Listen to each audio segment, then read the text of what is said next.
Previous some பார்த்துட்டு இருக்கோம். A heater uses 3 unit of electricity in 40 minutes. How many units does it consume in 2 hours?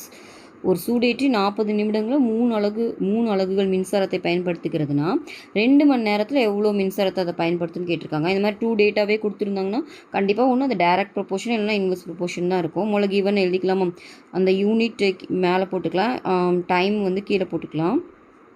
3 யூனிட்டை use பண்ணது எவ்வளோ 40 மினிட்ஸ்க்கு. இப்போ வந்து என்ன கேட்குறாங்கன்னா 2 ஹவர்ஸில். இப்போ நம்மளுக்கு தெரியும் 1 மினிட்டில் இருக்கனால இன்னொன்று நம்ம மினிட்டில் மாற்றிக்கலாம். நம்மளுக்கு தெரியும் 1 hour வந்து பார்த்திங்கன்னா 60 மினிட் கரெக்டாக.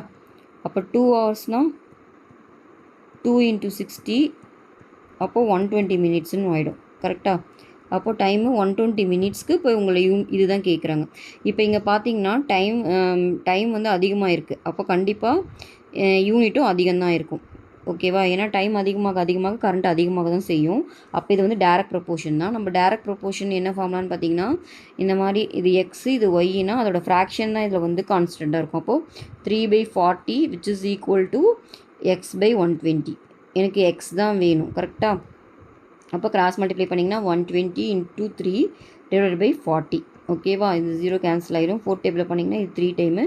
அப்போ 3 3s are 9 யூனிட்ஸ். ஏன்னா இது கரண்ட்டுன்றதுனால எலக்ட்ரிசிட்டின்றனால 9 யூனிட் சம்மோட ஆன்சர். ஓகேவா.